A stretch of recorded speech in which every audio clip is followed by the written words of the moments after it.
तो क्या हाल चाल। तो आज मैं आप सभी को बताना चाहता हूँ आरपीएफ कांस्टेबल की जो अभी एग्ज़ाम आने वाला है, जिसे ऐसे कंडक्ट करवाया गया। अराउंड 7 जनवरी को आपका पहला एग्ज़ाम होगा। तो उसका मैं आपको सबसे पहले सिलेबस बताना चाहता हूँ। सबसे पहले आपको सिलेबस पता होना चाहिए, तभी आप एग्ज़ाम की तैयारी कर पाओगे। तो सबसे पहले देखो, जीके के आपको 20 क्वेश्चन आएंगे, मैथ के 20 क्वेश्चन आएंगे, रीजनिंग के 20 क्वेश्चन और हिंदी इंग्लिश के भी 20 क्वेश्चन। तो टोटल आपके पास 80 क्वेश्चन होंगे और 40 नंबर, यानी एक क्वेश्चन के 2 नंबर होंगे। क्लियर? एक क्वेश्चन के 2 नंबर होंगे। तो टोटल आपको 40-40 नंबर मिलेंगे और टोटल आपके 160 नंबर हो रहे हैं। इतना क्लियर हो गया सभी को? और आपको बताना चाहता हूँ, अब आपके पास टाइम नहीं है कि आप सिलेबस कंप्लीट करो। सिलेबस कंप्लीट करने वाला टाइम सारा चला गया है। तो सिलेबस आपको कंप्लीट नहीं करना है, सिर्फ आपको PYQs पढ़ने हैं, प्रीवियस ईयर्स क्वेश्चन पेपर्स। और टेंशन बिल्कुल ही मत लो, जीके के प्रीवियस ईयर्स क्वेश्चंस मैं कंप्लीट करवा दूंगा। क्लियर? मैथ्स के भी मैं करवाने की पूरी कोशिश करूंगा। पहले हम जीके फटाफट कंप्लीट करेंगे। क्लियर होगी बात सभी को?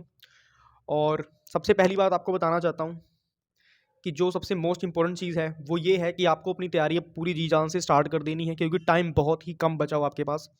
तो सबसे पहले इधर देख लो आप, 2025 का लेटेस्ट आपको पैटर्न बता रहा हूँ जो एग्जाम का आने वाला है। क्लियर? तो टाइमिंग आपको मिलेगी 60 मिनट की, 1/4 इसमें नेगेटिव मार्किंग भी है। ऐसा मत सोचना कि हमने तुक्के मार देने हैं और पेपर देख लेंगे कैसा जाएगा। ऐसा बिल्कुल भी नहीं करना। जितने क्वेश्चन आते हैं उतने ही अटेम्प्ट करने हैं। क्लियर? जितने आते हैं उतने ही अटेम्प्ट करने हैं, दैट्स इट। तुक्का तुक्का नहीं मारना है। ठीक है? हाँ, एक दो क्वेश्चन में हो सकता है कि जो आपको ऐसा लगे कि हाँ इसका क्वेश्चन ये हो सकता है, जिसमें मतलब 50-50 का चांसेस हो। फॉर एग्जाम्पल ऐसे आपको 4 ऑप्शन दिए हुए हैं, A B C D। अब आपको पता है कि B और D तो नहीं है, A और C में ही कोई होगा। इसमें आप 50-50 हो, तो इसमें आप समझ के मार सकते हो तुक्का। ऐसा अक्कड़ बक्कड़ बम्बे बोल मत करना, वरना आपका पूरा 100 क्या 0 हो जाएगा। समझ रहे हो? और बहुत से बच्चे ऐसे होते हैं जिनके 0 नंबर भी नहीं आते। जी हाँ, किनके 0 नंबर भी नहीं आते, उनके पता कैसे नंबर आते हैं? 160 में से -5, मतलब 0 से भी नीचे। तो वो कौन से बच्चे होते हैं? जो तुक्का मार के आते हैं। समझ रहे हो? वो उनके नंबर ऐसे होते हैं, 160 में से -5। तो 0 से भी नीचे चले गए लोग। समझ रहे हो? 0 से भी 5 नंबर नीचे चले गए हैं। तो आपको इन चीज़ों से बचना है। और सबसे बेस्ट चीज़ बता रहा हूँ आपको, अभी आपको प्रैक्टिस करनी है और कुछ भी नहीं करना। सिर्फ प्रैक्टिस पर फोकस करना है। और आपको सबसे महत्वपूर्ण चीज़ मैं बताना चाहता हूँ, उसके ऊपर हम सबसे पहले फोकस करते हैं। जो सबसे इंपॉर्टेंट चीज़ है वो क्या है? वो है आपको रीजनिंग और मैथ्स के लिए सबसे ज़्यादा प्रैक्टिस करनी है। जो आपके पास टाइम बच रहा है उस टाइम को गवाओ मत, उस टाइम को यूज़ करो। रीजनिंग आपको प्रैक्टिस से आएगी और मैथ्स भी आपको प्रैक्टिस करने से ही आएगी। क्लियर? 100 बात की एक बात बोलूंगा, अब आपके पास टाइम है प्रीवियस ईयर्स क्वेश्चन पेपर लगाने का। तो फटाफट से जितने हो सके उतने PYQs लगवाओ। और जीके के लिए आपको बेस्ट बता रहा हूँ, जीके के लिए बेस्ट बता रहा हूँ, जो अभी रिसेंटली RPF SI का एग्जाम हुआ है ना, RPF एंड SI का जो सा एग्जाम हुआ है उसकी जीके आप पढ़ लो। गारंटी बोल रहा हूँ, उसमें से क्वेश्चन आपको पक्का मिलेंगे। जो RPF SI का एग्जाम अभी रिसेंटली हुआ है उसकी आप जीके जरूर पढ़ लेना। क्योंकि देखो, जीके PYQs में बहुत कम पूछी जाती है, जीके मैक्सिमम करंट ही आती है। क्लियर? और करंट में आपको बता रहा हूँ, आपके आर्टिकल्स भी कंप्लीट हो गए होंगे। क्लियर? और उसके बाद आपकी अमेंडमेंट्स, अमेंडमेंट्स मतलब होता है संशोधन। क्लियर? आपकी अमेंडमेंट्स भी कंप्लीट हैं। उसमें आपके जो से क्या कहते हैं, स्पोर्ट्स का जो है चीज़। अब देखो, सीधी सी बात है, स्पोर्ट्स मैक्सिमम वही पूछी जाती है, कौन सी? लेटेस्ट वाली। मैक्सिमम जो सी स्पोर्ट्स है, जो मैक्सिमम स्पोर्ट्स है वो लेटेस्ट वाली ही पूछी जाती है। तो आपको फोकस करना है जो अभी रिसेंटली हुआ है। फॉर एग्जांपल 2024 में क्रिकेट किसने जीता है, रणजी ट्रॉफी किसने जीती है, संतोष ट्रॉफी किसने जीती है। इन चीज़ों पर तुमने ज़्यादा फोकस करना है। क्लियर? अब उसके बाद बताना चाहता हूँ कि books and authors, books and authors भी थोड़ा पढ़ लेना। ठीक है? ये भी पूछा जाता है। फॉर एग्जांपल जैसे किताब पूछ लिया, अब ब्लू अम्ब्रेला किसने लिखा है, तो आपको पता होना चाहिए किसने लिखा था, रस्किन बॉन्ड ने लिखा था। तो सीधी सी बात आपको बता रहा हूँ, टेंशन बिल्कुल भी नहीं लेनी। अपने चैनल में आपको जीके के मोस्ट इंपॉर्टेंट क्वेश्चंस मैं करवाऊंगा। क्लियर होगी बात सभी को? अभी 2 घंटे बाद एक वीडियो पड़ रही है, आप उसे अच्छे से देख लेना, आपकी बहुत ज़्यादा हेल्प हो जाएगी। और अगर आप चैनल में नए हो तो फटाफट से सब्सक्राइब करो चैनल। ठीक है? और बेल आइकन ऑल पे क्लिक करो, ताकि जो मैं वीडियोस बना के डालूँ सबसे पहले आप तक पहुंच जाए और आप उस चीज़ का फ़ायदा उठा सको। देखो, सब्सक्राइब करने में कोई पैसा नहीं जा रहा, फ़ायदा आप ही का है। क्लियर? तो मैथ्स और रीजनिंग की बात करें तो इसमें सबसे ज़्यादा ज़रूरी है हमें प्रैक्टिस की। जितनी ज़्यादा प्रैक्टिस करोगे उतना आपका, आप फायदे में रहोगे, उतना आपका एडवांटेज है। क्लियर? और मैथ्स में भी सेम आपको बोलूंगा, प्रैक्टिस ही होगा। Practice makes a man perfect. इन दो सब्जेक्टों में तो आपको प्रैक्टिस ही करनी पड़ेगी। और हाँ, इन दोनों सब्जेक्ट में आपको बोलूंगा PYQ जरूर पढ़ो। PYQ सभी पढ़ लेना, जीके के भी पढ़ लेना अगर आपके पास टाइम है।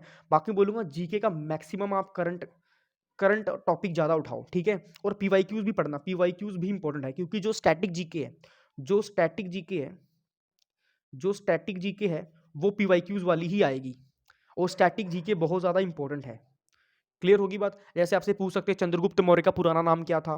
क्लियर होगी बात? Harappa civilization, Indus valley civilization, इनसे क्वेश्चन पूछा जाता है कि हड़प्पा सिविलाइजेशन थे, जो सिंधु घाटी सभ्यता के लोग थे, वो कौन से देवी देवताओं की पूजा करते थे।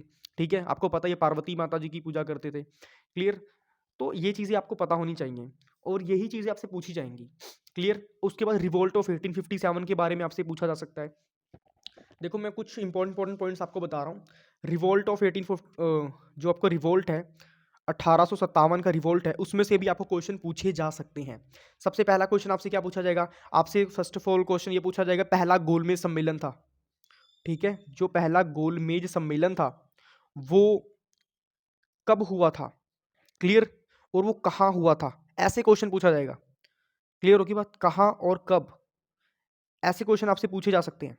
तो आपको बताना है कहाँ हुआ था। इंग्लैंड में हुआ था, लंदन में। क्लियर? तो ये सारी चीज़ें आपको पता होनी चाहिए, बस इन्हीं चीज़ों पर आपने फोकस करना है। उसके बाद आपसे बुक्स एंड ऑथर्स के बारे में पूछा जा सकता है। एक सेकंड थोड़ा सा ऊपर कर दूं।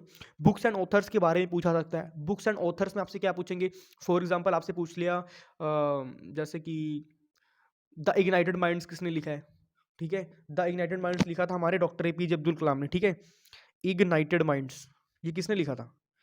एपीजे अब्दुल कलाम ने। ठीक है, डॉक्टर एपीजे अब्दुल कलाम। बस ऐसे क्वेश्चन आपसे पूछे जाएंगे, ज़्यादा हाई फाई क्वेश्चन नहीं पूछे जाएंगे, क्योंकि आप कांस्टेबल की तैयारी कर रहे हो। सीधी सी बात है। बहुत से लोग आपको बताएंगे कि नहीं नहीं बहुत ज़्यादा पीसीएस लेवल का आ रहा है। भाई पीसीएस लेवल का नहीं आ रहा, ठीक है। पीसीएस लेवल का अगर आ गया ना, आप लोग एक क्वेश्चन भी नहीं कर पाओगे, जो सच बात है। क्लियर? तो इसीलिए कह रहा हूँ आपको, अपनी स्टडी करो और ज़्यादा टेंशन मत लो कि बहुत हार्ड पेपर आएगा, कैसा होगा। नर्वस तो हर कोई होता है, सीधी सी बात है। जब पेपर होता है तो हर इंसान नर्वस होता है, बट इसका मतलब ये नहीं कि हम नर्वस के चक्कर में अपनी स्टडी बेकार कर दें। हम पढ़े ही ना, सारा दिन यही सोचते रहे पेपर कैसा होगा ऐसा वैसा। तो फालतू की टेंशन नहीं लेनी, सिंपल अपनी स्टडी करनी है। और आपको बता दूं, जीके की टेंशन आप बिल्कुल भी मत लो, मैं आपको सारी चीज़ें अच्छे से करवा दूंगा अपने चैनल में। तो डोंट वरी अबाउट इट, ठीक है। टेंशन इसमें तो लेनी ही नहीं जीके में। और सारे के सारे आपको इंपॉर्टेंट क्वेश्चंस कराऊंगा, इंपॉर्टेंट टॉपिक्स करवाऊंगा, जो आपकी हेल्प में आएंगे, जो आपको एग्जाम में देखने को मिलेंगे। क्लियर होगी बात सभी को? चलिए अब आपको बता देता हूँ इसकी इंपॉर्टेंट डेट्स, जो सी आरपीएफ एसआई की जो सी इंपॉर्टेंट डेट्स थी, उसके बारे में हम फोकस करते हैं। तो यहाँ पे फोकस करो, सबसे पहले आपके सामने आ रही हैं। तो ये पहले की जो सी डेट्स आई थी, अभी शायद चेंज होगा। क्लियर होगी बात? अभी रिसेंटली शायद पोस्टपोन भी हो सकती डेटें, मगर ये डेट जो सी हैं ये फाइनल डेट्स आ चुकी हैं, ठीक है। अभी गवर्नमेंट चाहेगी तो इन्हें चेंज भी कर सकती है, मैं पहले बता रहा हूँ आपको। अभी श्योर मत होना, बट हाँ अपने दिमाग में ये लेके चलो कि 8 को मेरा पहला पेपर होगा। That's it. क्लियर? अपनी तैयारी फटाफट करके खत्म कर दो। क्लियर होगी बात? तो चेंज भी हो सकती हैं, मतलब 50-50 चांसेस है इसमें। क्लियर होगी बात सभी को? क्योंकि अभी रिसेंटली आरआरबी टेक्नीशियन की जो हुई थी, अभी रिसेंटली आरआरबी जो टेक्नीशियन का भी जो एग्जाम खत्म हुआ है ना 30 दिसंबर को, उसकी भी डेटें चेंज हुई थी। क्लियर होगी बात? तो जाहिर सी बात है इनकी भी डेटें चेंज होंगी, क्योंकि एक्सपैंड तो होती है। ये बात तो बिल्कुल सच है कि एक्सपैंड तो आपकी डेटें होंगी ही होंगी, तो इसमें तो बिल्कुल घबराने ही नहीं है। क्लियर होगी बात? तो देखो पहला पेपर आपका 8 तारीख से 10 तारीख तक होगा, जो पहले की डेट्स आई हुई हैं, और लेटेस्ट डेट्स अभी नहीं है। क्लियर? आज के 2 मंथ पहले की डेट्स हैं ये। क्लियर होगी बात? और इसी एग्जाम की है, 2025 कांस्टेबल आरपीएफ कांस्टेबल एग्जाम की ही है। कोई फेक चीज़ नहीं दिखा रहा आपको, 100% जेन्युइन ऑथेंटिक चीज़ें दिखा रहा हूँ। तो 8 से लेकर 10 तारीख तक आपका पेपर चलेगा, फिर 15 से 17 तक चलेगा, फिर 27 को होगा पेपर, फिर 3 से लेकर 7 तारीख तक चलेगा। बस इतना ही है। क्लियर होगी बात सभी को? और मैं आपको बताना चाहता हूँ, फटाफट से चैनल को सब्सक्राइब कर लो, क्योंकि इस चैनल में आपकी जो प्रिपरेशन होगी एक नेक्स्ट लेवल होने वाली है, नेक्स्ट लेवल। क्लियर होगी बात? और all the very best all the aspirants, अच्छे से पढ़ाई करो, और आप सभी को बेस्ट ऑफ लक। चलिए मिलते हैं नेक्स्ट वीडियो में। Till then goodbye everybody, take care, जय श्री राम, जय बजरंगबली, राधे राधे, जय Shri Krishna and happy new year to all of you.